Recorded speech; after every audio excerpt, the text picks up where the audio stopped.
Почитувани, добро дојдовте во новата епизода од Инженеркаст.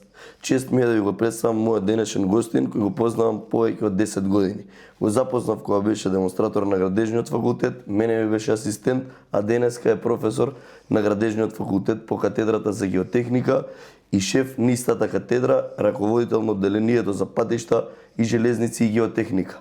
Со мене денеска е професор Сеат Абази. Сеат, чест ми е и задоволство што си денеска со мене. Благодарам за поканата. Чест и задоволство ми е што сум денес ваш гостин. Мислам дека ќе го задржиме вниманието на нашите слушатели. Бидејќи сте професор по катедрата за геотехника, чест ми е што се познаваме повеќе години, што во животот сум гледал како еден млад човек напредува и академски се надоградува. Геотехниката е стварно многу битна во градежништвото. За тие што не знаат, што подразбира геотехниката во градежништвото? Што подразбира геотехниката во градежништвото, тоа е широк поим. Геотехниката нема само во градежништвото како дисциплина, тука има во различни научни аспекти, тука се како што можеме екологијата, геофизиката, рударството, геологијата, но геотехниката е најзастапена во градежништвото.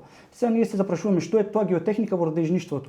Тоа представува една гранка од инженерството или во градежништвото без која не може да постои градежништвото. Тоест, дали тоа е високоградба, дали тоа е нискоградба. Познато е на Градежниот факултет дека имаме современи лаборатории за геотехничко истражување, меѓутоа во геотехниката спаѓа исто така и геотехничко проектирање. Какви, кога зборуваме истражување, тоа се некои испитувања. Како можеме да ги објасниме геотехничките испитувања за градежништвото на гледачите? Вака, испитувањата се дела на два дела. Значи, испитувањата имаме лабораториски испитувања и теренски испитувања, тоа се инситу испитувања. Како на Градежниот факултет, нашата лабораторија е акредитирана лабораторија која работи по европските стандарди, N стандарди, ISO стандарди. Методите, геотехниката кои ги има, самите методи во геотехниката, дали тоа од класификациони па се до јакосни деформабилни, дали тоа се од почвени, дали се од карпести материјали по европски стандарди. Потоа, значи ние не можеме да ја делиме тежината на лабораториските, дали тежината повеќе ќе му даваме акцент на лабораториските испитувања или теренските, туку зависи од самата методологија и самото барање на нарачателот. Но секогаш ние предност ќе му даваме на инситу испитувањата. Теренските испитувања секогаш ни даваат реални резултати, поради работаме во реален случај, во реално време, реални резултати. За разлика од лабораториските, ние треба претходно одредениот почвен примерок од природа од терен да го извадиме, да го донесеме во лабораторија, многу внимателно. Истата проба треба внимателно да се транспортира до лабораторија, внимателно да се складира, внимателно да се ракува со неа. Заради тоа лабораториските испитувања се малце комплицирани и затоа малце на резултатите ќе се иде со некоја си одредена резерва, за разлика од теренските испитувања каде таму идеме на реална локација, со реална метода, реални резултати. Техничкото проектирање, јас се сеќавам како студент, вие ми бевте асистент по предметите механика на почви, фундирање, имавме некој дел од проектирање на фундаменти, на потпорни зидови, притисок, нели на самата земја врз конструкцијата. Кои делови на проектирање ги опфаќа геотехниката, односно и самите предмети, бидејќи ние сме ги поминале како фаза на студенти, нели не спремале по европски стандарди и кодот 7 норма за проектирање. Јас сум среќен што сум работел по Еврокод, кој што се користи секаде во светот, односно во Европа. Кој дел на проектирање го фаќа геотехниката? Што напоменавте за самото проектирање, ние на нашите студенти им го пренесуваме знаењето и тоа им го пренесуваме методите по новите европски стандарди, тоест по еврокодови. Сите предмети на Градежниот факултет кои има делови теми со проектирање и примена на одредени методи, веќе старите методи се запоставени, тоест идеме со новите европски стандарди на проектирање, како што се еврокодовите. Како што знаете, еврокодовите веќе во Европската унија и пошироко од Европската унија и членки надвор од Европската унија веќе ги применуваат еврокодовите. Може тука се нагласи дека една наша блиска држава Црна Гора ги применува еврокодовите. Бугарија, соседна Бугарија ги применува, ако е Бугарија во Европска унија. Но веќе 15 години, веќе 16 години еврокодовите веќе се како кодови за проектирање или норми за проектирање во градежништвото. Но за жал кај нас веќе тоа уште се чека. Ние требаше 2024 веќе од 1 септември 2024 да почнеме со проектирање по европските норми или европските стандарди, еврокодови, но за жал се пролонгира истиот период. За жал тука самите Ние сме виновни, бидејќи сме околу еврокодот, нели, за проектирањето. Има, нели, проектирање во геотехниката, знаеме дека во геотехниката пред се истражувањата или испитувањата и проектирањата се дали за плитки, дали за длабоки темели, дали односно за фундамент, дали за некој подпорен зид.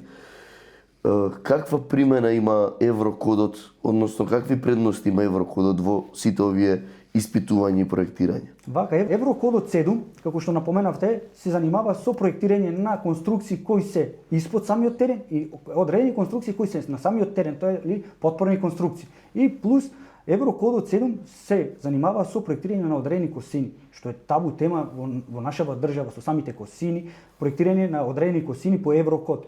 За разликата на еврокод, се тука да разграничиме на еврокод со останатите еврокодови, ние што еврокодот има дополнителни, еврокодот 7 има дополнителни проектни пристапи, од кои проектни пристапи внатре во самите проектни пристапи ги имаме тие парцијални коефициенти, дали тоа се материјални, дали се товарни, дали се парцијални коефициенти на отпор.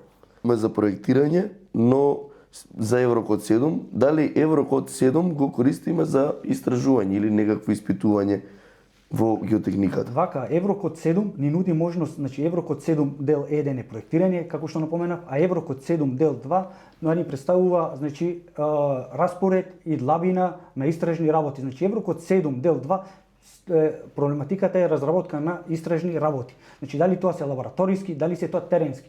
Во еврокод 7 дел 2, значи повеќе тука е целата концентрација дадена на бројот на истражни работи, нивна длабина на истражување, зависи од типот на објектот. Ако е високоградба, еден тип на истражување, ако е линиски објект, на кој растојание, во зависност од должината на објектот, од категоријата или сложеноста на теренот, од геолошки аспект станува збор. Исто ако станува збор за тунел, истрагите не може да бидат за тунел кој е во сложеност од еден тип или тунел со сложеност од број тип. Значи избројот на истражни работи многу влијае од сложеноста и од одредените геометриски карактеристики ако идеме во делот на длабината на истражување.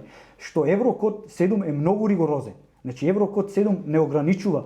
Заради тоа нашите инженери го избегнуваат ден денес тоа, но еврокод налага што повеќе истраги да имаш во почеток, за на крај финалниот дел ние ќе има на крај финалниот ќе биде многу поекономичен. На крај во фаза на изведба многу ќе бидеме поекономични. Нема да имаме проблеми во фаза на реализација на тој проблем, како што сме сведоци и сами. Да, и да го затвориме еврокод 7, само сакам едно прашање кратко. Дали во 2030, да речеме, например, ние како држава ќе бидеме спремни да користиме само еврокод 7 за проектирање на...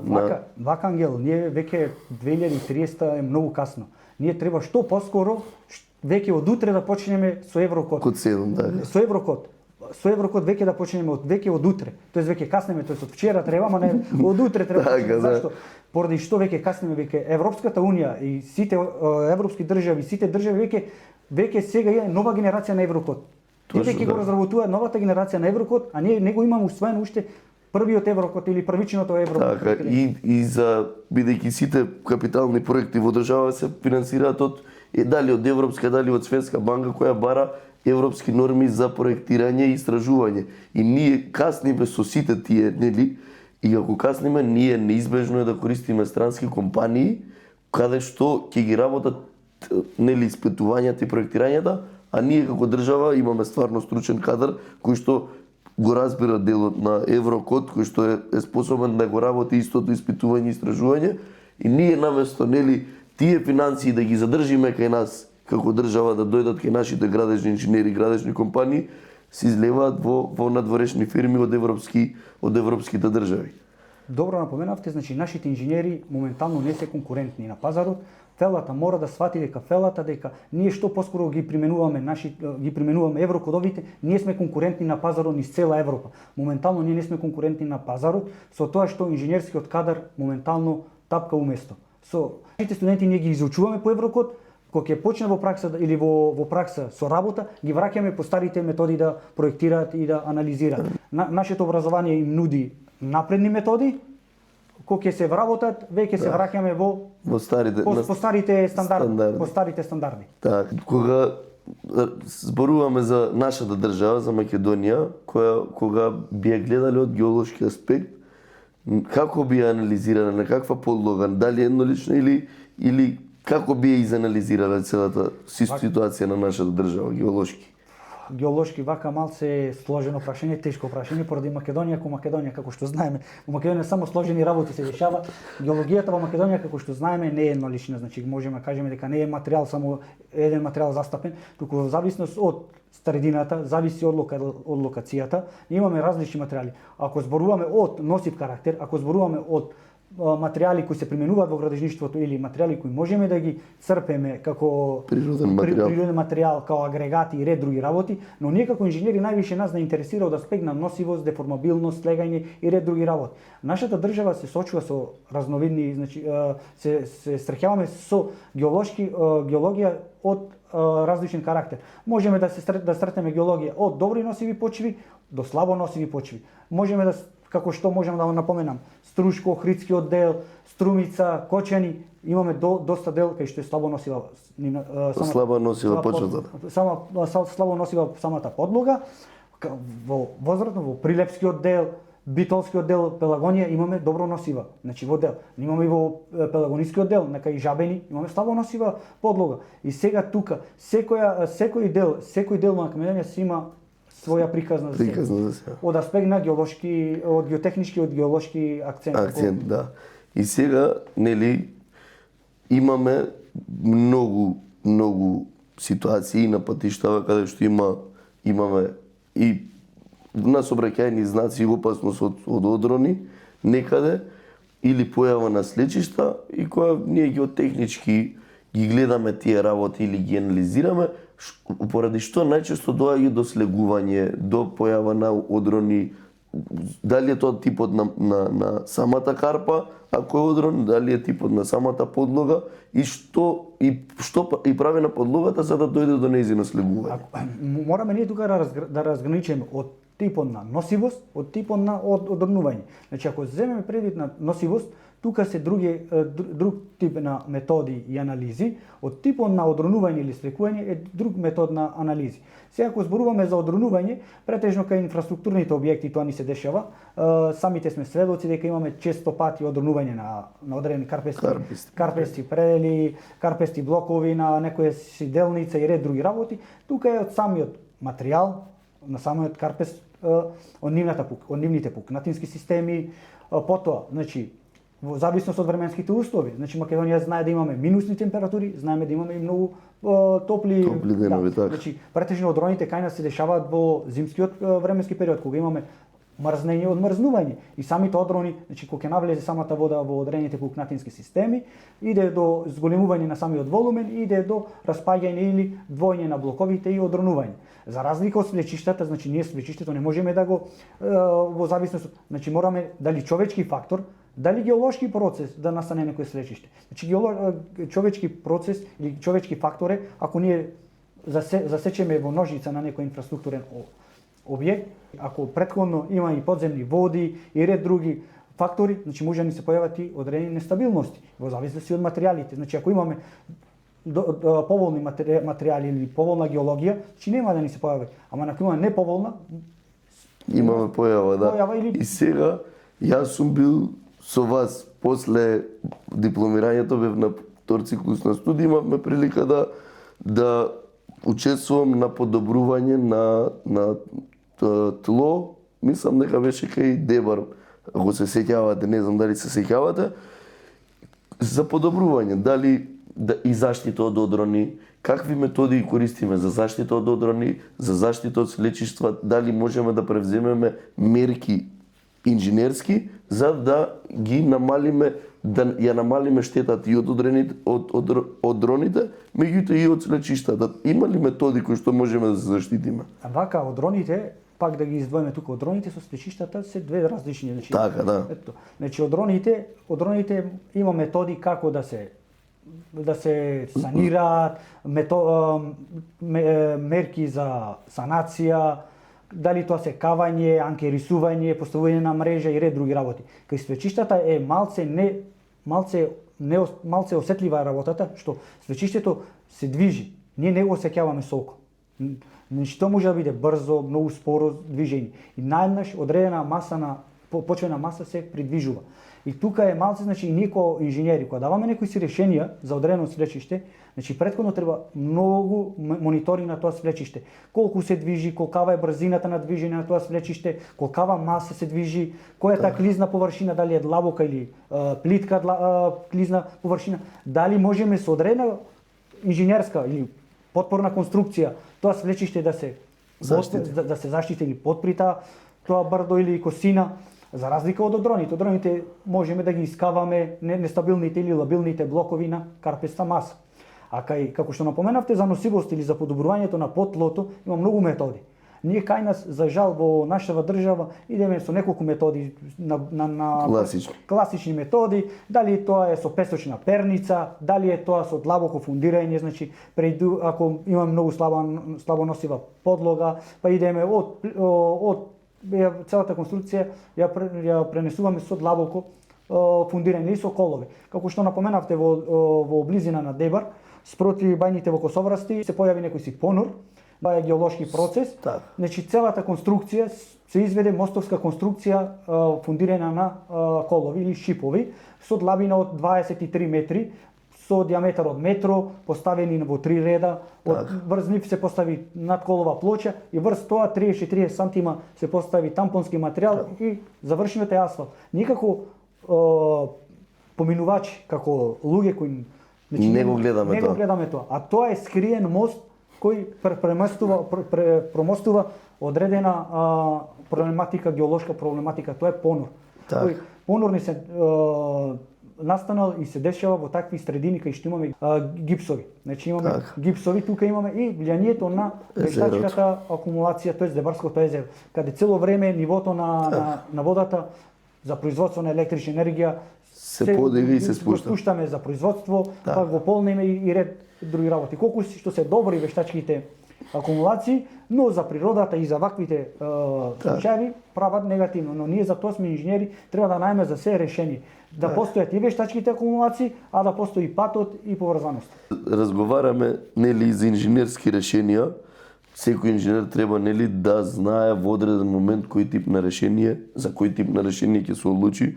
И сега кога зборуваме за свлечиштата, ние имаме познат проблем со геотехника на коридор 8, автопатот за Охрид, нели? И по 5 години можеби проблеми, повеќе од 5 години со свлечиштата кои што ги имавме, се одлучивме за галериите. Кој е вашето инженерско мислење за тој тип на решение? Дали галериите нема да имаат, мислам, ќе ја вршат улогата за која што се наменети? Вака сега, баш за моменталната делница Коридор 8, само што се враќам од теренот, моментално, како што напомнавте, од галериите, моментално ние како факултет сме и консултанти и ревиденти, дополнително заедно со јавното предпријатие за државни патишта и Министерството за транспорт и врски, помагаме што побрзо да се реши да се пушти автопатот Кичево Охрид. Но самата геологија ова го направи за да ние ден денес немаме автопат. Што самата геологија на автопатот Кичево Охрид е многу измешана. Имаме од шкрилци, па се имаме кварцни шкрилци, глини и ред други. Потоа имаме подземни води и тоа доведува до нестабилност. Првите методи, првата анализа беше на самиот проект беше само со широк ископ, со усеци. Но увидовме дека имаме доста нестабилности. Имаме некои си од над 10 нестабилни зони или 10 свлечишта. Веќе се применуваат методите или решенијата со галерии. Како што се, значи првата галерија на 15 километар, вие напоменавте дали тоа е трајно решение. Ние треба да гледаме како инженери, не да гледаме од моментален аспект или финансиски, ние треба да гледаме од целокупен аспект и во фаза на експлоатација. Што ние ако некои решенија сега ни се многу ефтини, а во фаза на експлоатација многу финансиски средства ни ги одлеат заради одржување или санација. Со галериите сега се инвестира и веќе во фаза на експлоатација ние нема да имаме никакви трошоци за одржување. Значи едноставно тоа ти е класично тунелско решение што од една страна имаш отвор. Значи што и материјалот врз самата галерија и да се свлече, ќе падне на самата галерија, нема да има никаков застој на сообраќај. На сообраќај, на автопатското решение или на автопатска лента или коловозна конструкција. И да има штета на самиот коловоз, нели, да го штети. Јасно. Сега зборувавме за проектирање, меѓутоа сега ми текна дека ги заборавив да ги спомнам софтверите кои што ги користиме за проектирање во геотехниката. Кои софтвери ги користиме за геотехничко проектирање? Сега тоа може да се нагласи дека ние сме во ерата на IT секторот, така? IT секторот или користење на софтвери, така? Значи софтверите ни убрзуваат динамика и се, но софтверите колку се добри, некоја знаат да бидат и многу негативно настроени, поради што секој софтвер прима секакви информации и он ви доставува информации, но вие како инженер треба да одлучите дали тој резултат е прифатлив или не. Вие не можете со прв циклус на студија или со искуство од 5-10 месеци или година, 2 да анализирате некои сложени проблеми. Значи заради тоа со тек на време вие како инженер ќе сватите кои параметри и кои анализи се дозволени или кои не се дозволени. Вие како инженер или ние како професори на градежниот факултет, на самите студенти, им кажуваме се што гледаш, анализирај. Значи, посебно во геотехниката, ние сме во геотехниката, кои се занимаваме со геотехника и во градежништвото, ние не сме само инженери, туку сме и архитекти. Ние го осмислуваме решението. Значи, кај нас нема архитект да ни го осмисли решението, дали подпорниот зид, дали коловите или галеријата со кои димензии. Значи, тука сме ние геотехничарите, значи во тој сегмент сме и архитекти и инженери. Значи, ние го осмислуваме и после тоа го докажуваме дека тоа решение е издржливо од аспект на носивост, употребливост и трајност. Јасно. А како што напоменавте со софтверите, значи во геотехниката има мноштвена софтвери кои се користат. Дали тоа се кои работат по гранична рамнотежа или на метод на конечни елементи, како трендот е сега секој софтвер кој работи на конечни елементи е поприфатлив и поточен, за разлика што ни дава и одредени деформации во одредена точка. Као софтвери кои ние ги користиме, еден од главните софтвери или софтвер во геотехниката, може и вие како студент ви го презентираме, тоа е софтверот Plaxis 2D, Plaxis 3D. Потоа имаме софтвери на Rock Science, тоа се Slide. Потоа имаме Geo5, имаме AirPlay и ред други на софтвери, плејада на софтвери. После тоа имаме софтверот на Sophistic. Sophistic малце и на научно поле работи со Sophistic. Ние веќе разработуваме и научно поле. Значи јас сега се сеќам не сум геотехника дел на градежниот факултет, тоа треба да напоменеме дека колку градежништвото е уствари широк спектар на професионализам на експерти, бидејќи јас на втор циклус на студии изборен предмет го имав проценка на ризици во геотехниката, и професорот Милорад и професорот Игор, и работев прв пат, мислам дека беше прв пат на Rock Lab. И работев на тунели, мислам дека одбрани подлови на тунели, исто имав дел што го работев на Rock Lab за тие геотехнички анализи кои што ги дава софтверот, нели, со наши наредби, со наше димензионирање и цртање на порталите и сите тие останат работи. И сега студентите, нели, напоменавте, кога ќе дојдат на градежен факултет, се обучуваат, односно се воведуваат првите 3 години на, да речам, воведен дел да бидат инженери, но се ограничени во однос на 180 кредити, можат да работат само на Б, имаат Б овластување за изведба, само и тука имаме се ограничени. Меѓутоа, во тие други 2 години, ќе речат, многу е 2 години постдипломски студии, меѓутоа јас сватив дека уствари во тие 2 години многу повеќе усовршив, многу повеќе научив за геотехниката, иако не бев над геотехника смер, научив за геотехника, научив, нели, за инфраструктурни објекти доста многу и во останатите области. И сега студентите со 180 кредити кои ќе излезат од факултет, дали се спремни да работат на геотехнички испитувања? Со 180 кредити ние на нашата студиска програма по геотехника, Ангел, ние на нашата студиска програма по геотехника со 180 кредити, нашите студенти веќе се конкуренти на пазарот. Ја имаат ние им го пренесуваме доволно знаење за они да се конкуренти, за да може да го изведат да можат да екзистираат. Дали тоа се од геотехнички аспект, од истраги, од лабораториски испитувања, во дел на изработка на геотехнички елаборати, значи нашите студенти се спремни. Во дел на едноставни потпорни конструкции, фундаменти, од плитко темелење, длабоко, веќе со 300 кредити, со дополнително 2 години, веќе нашите студенти се веќе навлезени во самите софтвери, што бара тој софтвер, со кој материјален модел да влезе во тој софтвер, кои параметри му требаат од лабораторија за некој посложен објект или одредена делница ако треба да се проектира или одредена косина. Значи нашите студенти со 180 на нашиот смер по геотехника и нашите предмети кои ние ги држиме на градежниот факултет како геотехника катедра, мислам дека доволно им го пренесуваме нашето знање за нашите идните или моменталните студенти да се конкурентни на пазарот. Кај тоа е сведок и наши студенти. Моментално имаме мој студент дипломираше пред 6 месеци, моментално замина во Словенија као да работи ван инженерство, сега нашол истиот фирма за геотехничка фирма или градежна фирма, многу е задоволен, викам, доволно е она што 180 што вие ни го презентиравте на градежниот факултет, јас сум конкурентен за да екзистирам во Словенија и сум конкурентен на пазарот. Значи доволно е нашите предмети и нашето знаење и нашата материја што ги има во предметите, дали тоа е од геологија, карпи, механика на почви, фундирање, подобрување на почви, пракса, геотехнички истражувања, ние значи едноставно спремни ги спремаме студентите за да бидат конкурентни и на европски пазар. На европски пазар, значи еве тоа е жив сведок, мој студент кој моментално е во Словенија и работи значи во словенска фирма, а Словенија е во Европска унија што работи во европски стандарди.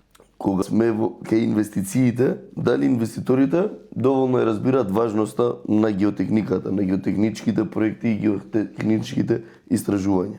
Вака, кај инвеститорите зависи од инвеститор до инвеститор. Ако инвеститорот е граден инженер или инженер, он има слух за геотехниката, знае што може, кои последици да се десат ако нема геотехнички истражувања или геотехнички проект. Но за жал, кај нас инвеститорите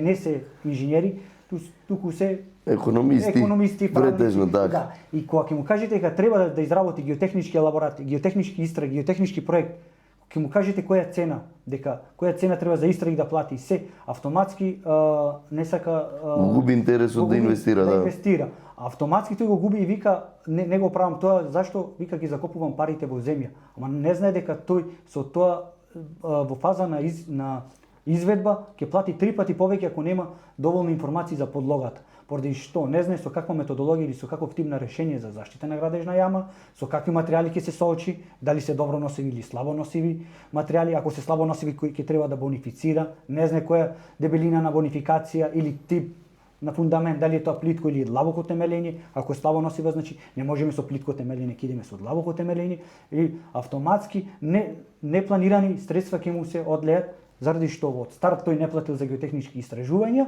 и за геотехнички проект, но на крај секој ќе си оплати може и дупло повеќе од колку што треба да плати ако се реализираат геотехничките истражувања и геотехничкото проектирање.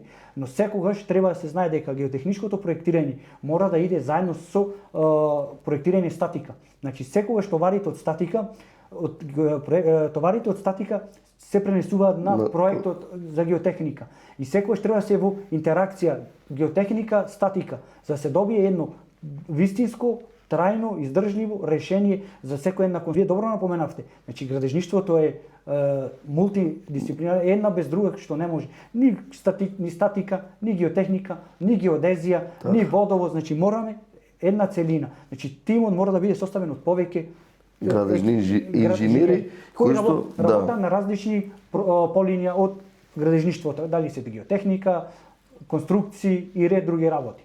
Така, и сега претежно нели инвеститори, ние кои ќе слушнеме инвеститор може да биде и приватно, но може да биде и некоја јавна институција, каде што јавните институции се базираат на капитални проекти кои што се многу повеќе засегнати во делот на геотехниката, бидејќи капиталните проекти знаеме дека се многу поголеми, односно сумата на проектите е многу поголема. И ние најголемата, да ја речам како грешка ние за претходно испитувањето на геотехнички, односно како што напоменавте, геотехнички истражувања. Сега, кога ќе ги правиме тие, нели, предфизибилити студија, да ги наречам, сметам дека во самото изработување на физибилити студијата треба да бидат вклучени геотехничките истраги. Дали тоа во процес на фаза на физибилити студија е предвидено како проект?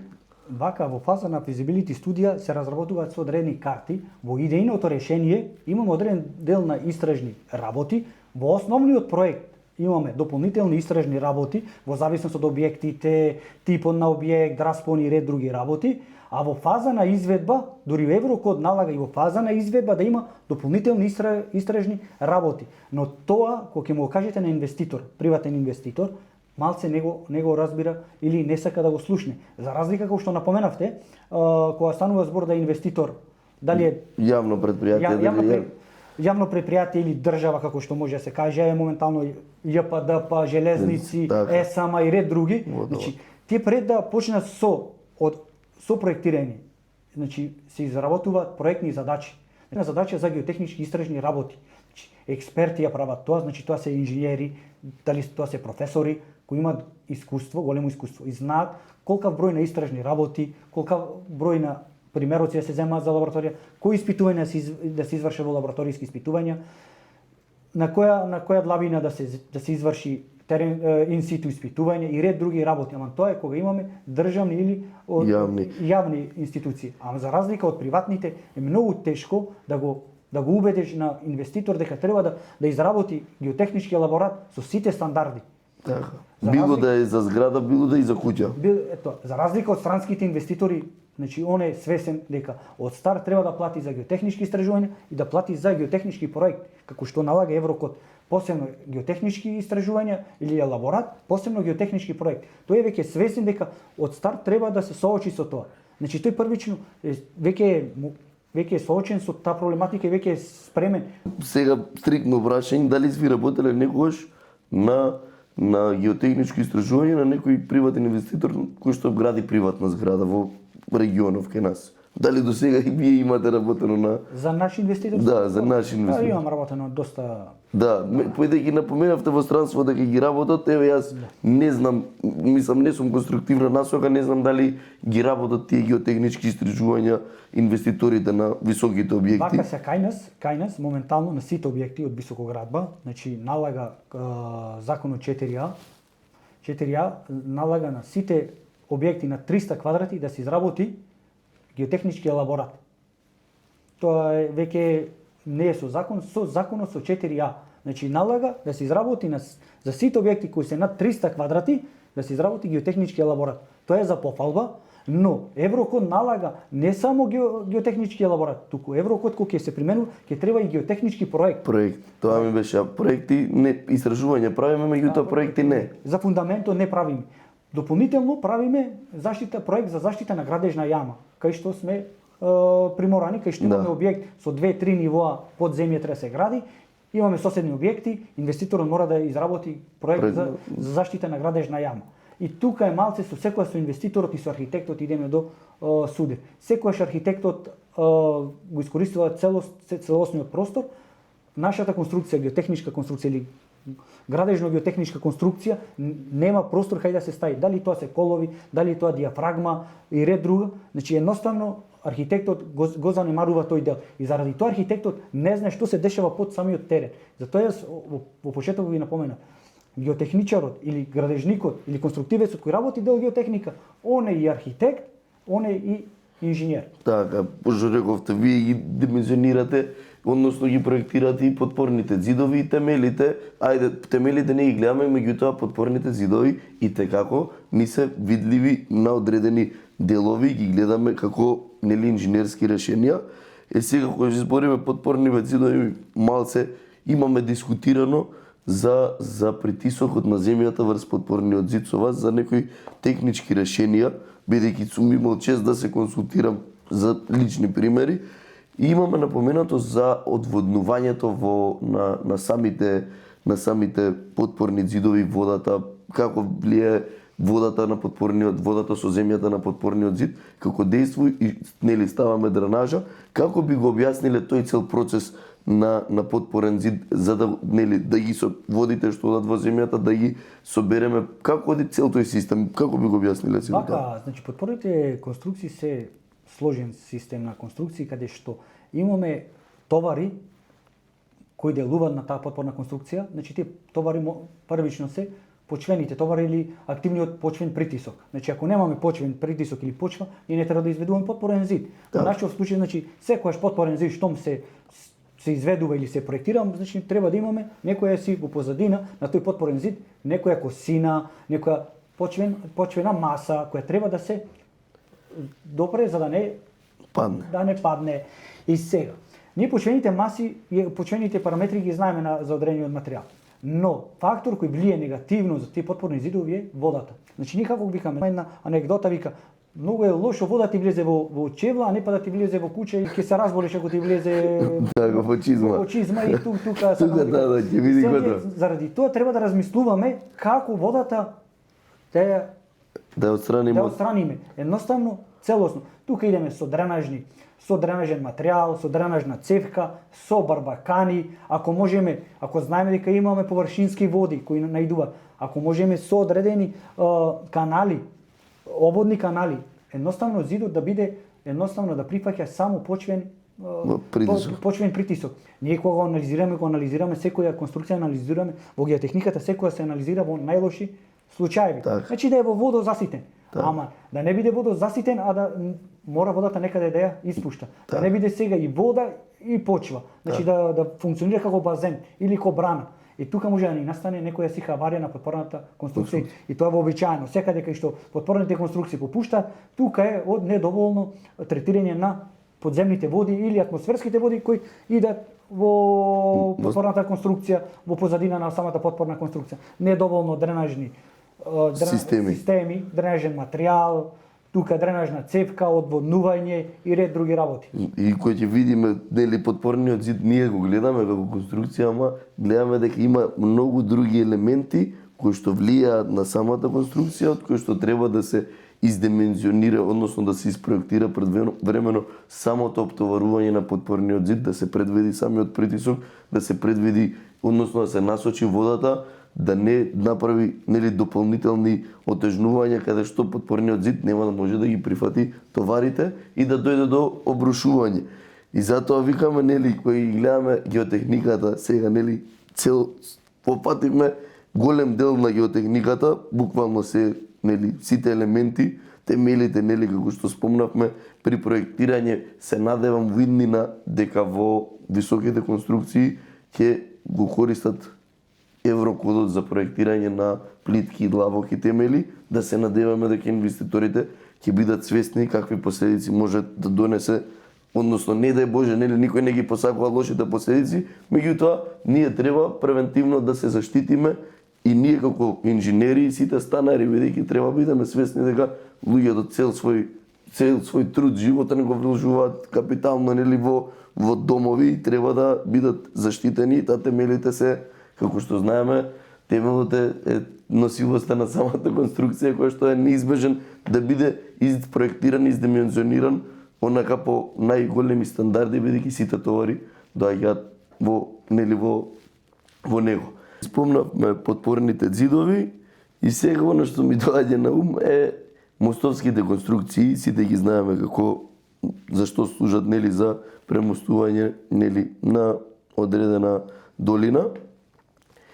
И кога ги замислувам мостовите, многу е битно самиот фундамент, самите геотехнички истражувања, бидејќи одиме длабоко под земја. Што е најважно, кој дел треба да се запази од геотехнички аспект при фундирање, да речем, на темели на мостови?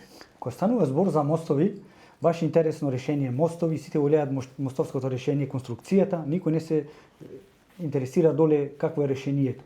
И јас како инженер и како лице кој се занимава со наука, значи секогаш би предлагал, мостовите се фундираат на длабоко темелини, тоест на колови. Зашто? Дека мостот секогаш се прави, кај што поминува вода, премина некој си ток.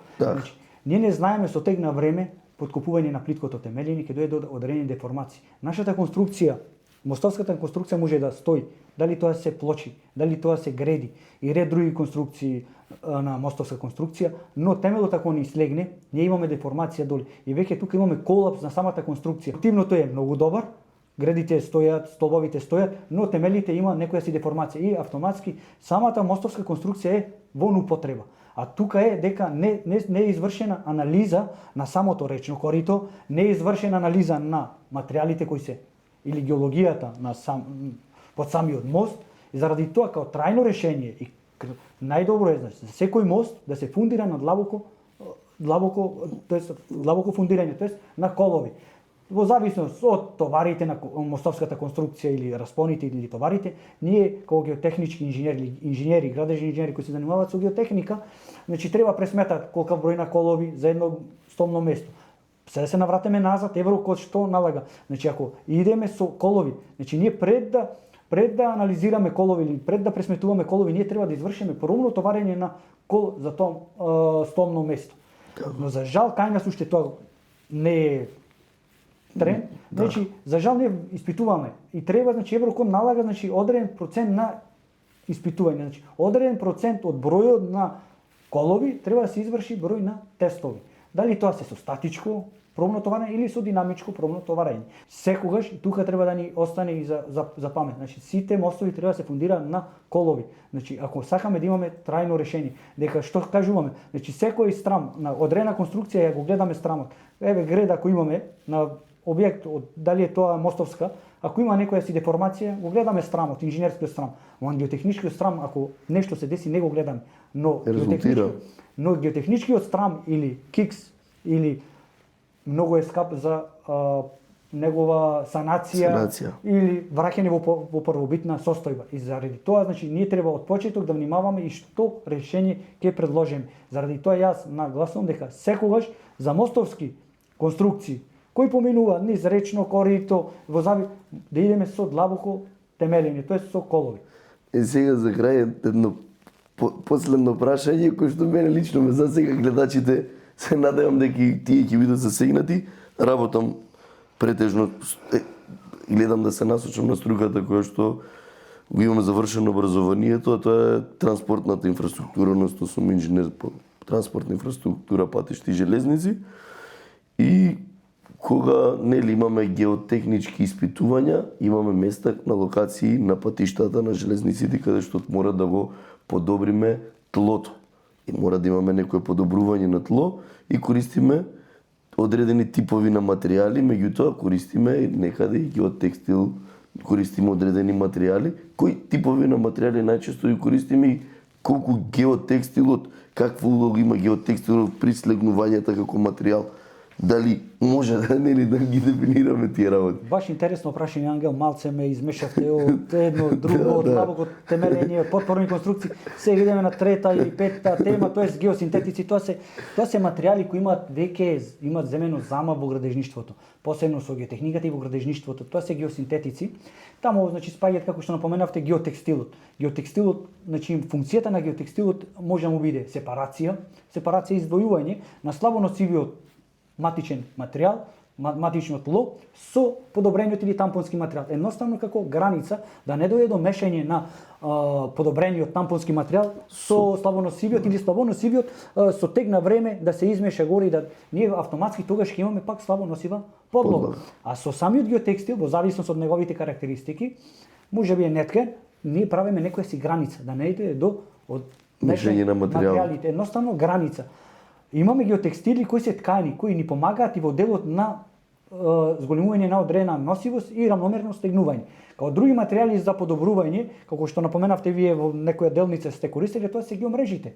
Тоа се геомрежи као класично мрежа, арматурна мрежа кај што ставаме кај бетоните, во бетонската во одредено платно или одредена плоча, тука во одреден тампонски материјал на одредено ниво ставаме дали 1, дали 2, дали 3 И сега кога геотекстилов, кога спомнавме, ми беше на ум, сакав да ве прашам, дали, нели банкина нормално да имам претежно овако, сега мене во умот ми е тампонска банкина, доли имаме геотекстил И дали доколку ширината нели на геотекстилот влезе и банкината, банкината нели служи за одводнување на водата, дали може да направи некакви проблеми да не можат нели да се правилно да се пренесат водите од конструкцијата, дали може да направи проблем геотекстилот во тој аспект, да ја задржи водата и да направи било какви деформации. Вака геотекстилот во тој случај, кога имаме тампонски материјал, геотекстилот е водопропусен. Значи не преникнува, водопропусен. Во сегмент ние секогаш геотекстилот мораме да го испуштаме малце подолго од бараната ширина на коловата конструкција, заради да ни помага за истегнување, да ни носи ако е ткаен и ако ни помага во носивост или во деформабилност. Како што ви напоменав, геомрежите, значи можеме ние да поставуваме 1, 2 или 3 или 5 во зависност од димензионирањето на геомрежи, значи или од типот на геомрежи, значи имаме различен тип на геомрежи. Сега е тренд и геомрежи секаде по Европа и во Македонија гледам, во последно се применуваат геомрежи кај асфалтните конструкции. Еве сте едноставно сообраќајна инфраструктура, знаете дека веќе новите коловозни конструкции или ги применуваме премногу често, за тоа ние нели сепак како инженери мораме да ги знаеме овие технички решенија. Меѓутоа, технички решенија и материјали кои што ги користиме се неизбежни за нели подобра носивост на самата конструкција, нели за постабилна конструкција, да имаме потрајна конструкција, нели ние гледаме ако го направиме нели асфалтот да треба негово одржување да биде само на горниот дел, односно на абечкиот слој, да има реконструкција можеби за 20-30 години, останатиот дел од самата конструкција да трае. И нели, јас сум имал помали проекти, каде што, да речам, локални патчиња со ограничен буџет снимале негде слаба носивост. И сега ние инженерски, нели, во тој момент гледаме како инженерски геотекстилот, нели, знаеме дека е материјал кој што треба да се одвојат одредени финансии, гледаме да го подобриме долниот строј и користиме нели големи груби камења со одветен нели градежен материјал за да чакал нели за да го набиеме долниот строј, за да можеме врз него да го поставиме тампонот каде што ќе имаме подруга, односно зголемена носивост на испитување на самите материјали. И сега кај нели сметам дека и кај малите локални патчиња кои што ние не ги гледаме како комплексни проекти, меѓутоа локалните патишта се, да не речам, едни од тие што најмногу ги финансираме, а не ги гледаме. Сметам дека и на малите кои што ги подценуваме, локален пат, ќе речеме, е подценет, да речем, или уличка, некој од 600 метри ја подценуваме, меѓутоа ќе се одвои одреден буџет, ќе трењето на улицата поради ваква инженерска проблематика или недостаток решен навремено во самиот проект, во самото истражување, нели за локално патче, ако ние направиме геотехнички истражувања и ако видиме дека со геотекстил можат да се решат тие проблематики и геотехничкото испитување го наложи тоа, ние ќе го направиме патот и ќе ни трае повеќе од 30-40 години. А ние сега, нели, со такво бираме метода инженерска на лице место да го подобриме тлото, имаме кратко траење на патиштата и затоа викаме не градиме квалитетно и затоа сега можеби ќе гледа некој од инвеститорите, се надевам, да пренесеме порака при било кое проектирање на било каков капитален проект, дали локално патче, па макар било и 100 метри, да го земат во предвид геотехничкото истражување. Вака, Ангел, се тоа добро вие како пример што напоменавте, значи не треба ние како инженери да ги издвојуваме мали или големи или инвестиција од ваков карактер инвестиција. Тоа можеме да дојдеме на анекдота дали мала невеста, голема невеста, свадбата е свадба, така? Треба како инженери треба тоа да сватиме, значи и колку и да е едноставен проблемот, ние треба многу детално, многу професионално да го разработиме. Дали тоа станува збор за локален карактер, дали станува збор од државен карактер, ние како инженери не треба никогаш да подлегнуваме. Значи секогаш треба по стандарди, по прописи се да се проектира и да се бара. Дали е тоа од фактор на проектирање, дали е тоа од фактор на изведба на градежниот објект. Заради тоа налага европските норми и еврокодот. Вика, значи вие ако ги прифатите европските стандарди, вие ќе сте конкурентни на европскиот пазар, нормите ви се на повисоко ниво, градежните објекти и изведбата на самите објекти ќе биде на повисоко ниво и посигурни. И заради тоа Еврокод вика, вие со Еврокод, со примена на Еврокод, се навраќаме пак назад, вика добивате носивост, поголема носивост, сигурност, употребливост и трајност. И трајност. Значи, така. реално ако земеме во предвид, значи не треба ние да ги делиме објекти, табе ово е едноставен, ово е многу сложен. Значи ние треба сите објекти да ги гледаме инженерски, а се другото ќе си дое на своје место. И за крај, што би им препорачале на сегашните матуранти или идните матуранти кои што се двоумат и сакаат да се фокусираат на инженерството, што би ги советувале да се насочат кон градежништвото, кон геотехниката? Вака, значи младите колеги, тоест среднисти, матуранти и до година веќе студенти, им препорачувам што повеќе да се запишува на инженерските струки, дали тука се од градежен аспект, машински, електро, финки и ред други, посебно со сите инженерски струки, посебно од градежен аспект највише мене ме инволвира тој процес и за сега процесот на градежништвото во дело на конструктивна, хидро, патишта, дело на геотехника, кај што јас доаѓам, дали дело на геодезија, значи со запишувањето на градежен факултет секој еден веќе има занат. Едноставно има и факултет, а плюс има и занат, што тој занат Европа го цени и целиот свет го цени. Значи нашиот факултет е ценен низ цела Европа и низ цел свет. Заради тоа им препорачувам на идните студенти, моментално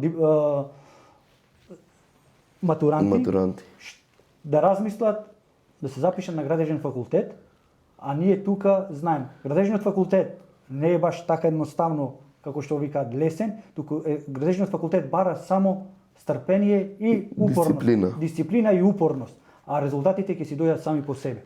И ќе им створи работна навика, која што понатаму во животот, таа работна навика сметам дека еве ние сите имаме да работиме, што се вика, на премногу сме ангажирани, еве јас 5 години, ќе речем скоро 5-та година ми е да имам работно искуство, веќе во одредена област каде што сум фокусиран, тоа е транспортната инфраструктура, гледам да нели нормално е, сакам да имам знаење на сите инженерски нели дејности како што е геотехниката, геодезијата, конструктивната насока, хидротехниката, може би заборев уште нешто? Не, тоа е. Тоа е, ама во глобала. Значи, за сите средношколци и моментално матуранти кои имаат желба да дојдат на градежниот факултет, градежен факултет е отворен секој ден од понеделник до петок, може да не посетат не само лабораториите, туку може да посетат и самиот деканат. Ние како факултет, како институција сме отворени за сите средношколци и за сите засегнати страни. Ја можам да го потврдам тоа, бидејќи е уште до ден денес соработувам, иако сум завршил нели со студиите, до ден денеска соработуваме на односно имаме комуникација без разлика дали е тоа нели проект или било што. Јас кога се соочувам со некоја инженерска проблематика, јас да не знам да дадам инженерско решение како млад инженер, јас тропам на вратата на градежниот факултет кај професори од соодветна катедра и добивам одговор каде што нели осеќам дека имам да речем некој бекграунд, некој грб кој што стои позади мене во случај да сум во неволја или во некоја инженерска проблематика, и затоа никогаш не сум се осетил да кажам и напуштен од факултетот и сум гледал да предонесам за истиот, нели, да и со сето тоа знаење што сум го добил, што сум го стекнал, што ми го пренеле професорите, сум гледал да го искористам малтене, нели. Инженерството е стварно голема и сложена дејност која што има многу проблематики, многу дејности и сметам дека со оваа епизода отворивме стварно, мислам дека многу теми ги разјаснавме на чисто буквално сите дејности во геотехниката. Сметам дека има уште теми кои што треба да се разговара, земјотреси, типови на карпи, со некои од другите професори. Геотехниката е широка. Нема крај, нема крај не само за дискусија, нема крај ни за истражување, нема крај за експериментални истражувања и ред други работи. Она што напоменавте, 180 кредити европски, ама ние сметам дека треба и сметам дека ќе почнеме сите заедно да работиме тие сите европски кредити да ги користиме тука во нашата држава, односно да не ни бегаат инженерите, пошто стварно сме дефицит на инженери.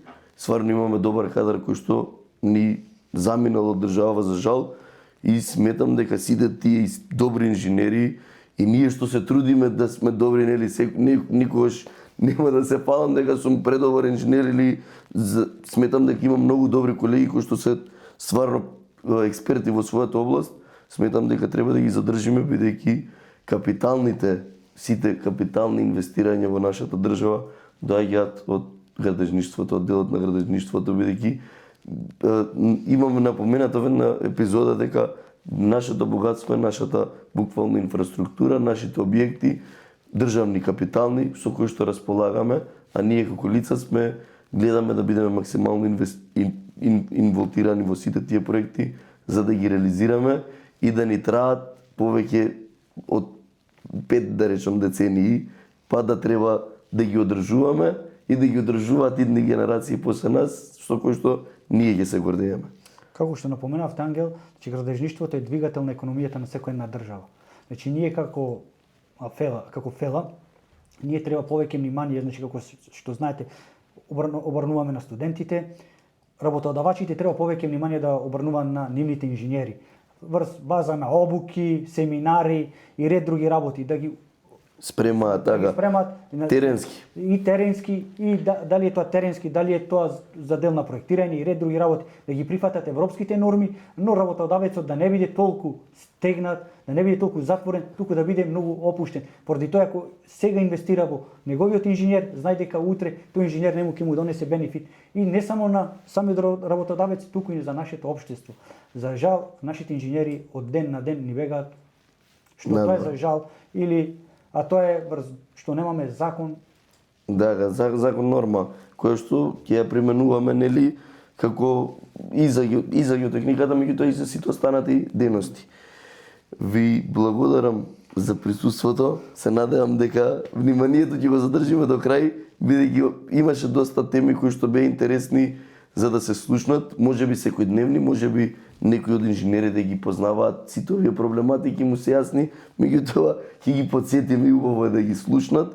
Чест и задоволство ми е што соработуваме и што имам професор на факултет кој што секогаш кога сум имал проблем со некаква геотехничка проблематика, сум можел да се обратам и да добивам одговор што во најбрз можен рок и решение за одредена проблематика во која што не сум имал, односно не е дека не сум можел да ја донесам одлуката, меѓутоа сум добил малце, нели, како млад инженер, поддршка, да речам, бекграунд, за да бидам сигурен во тоа што го работам и се надевам дека во иднина целата соработка и со вас и со сите професори од градежниот факултет ќе продолжи.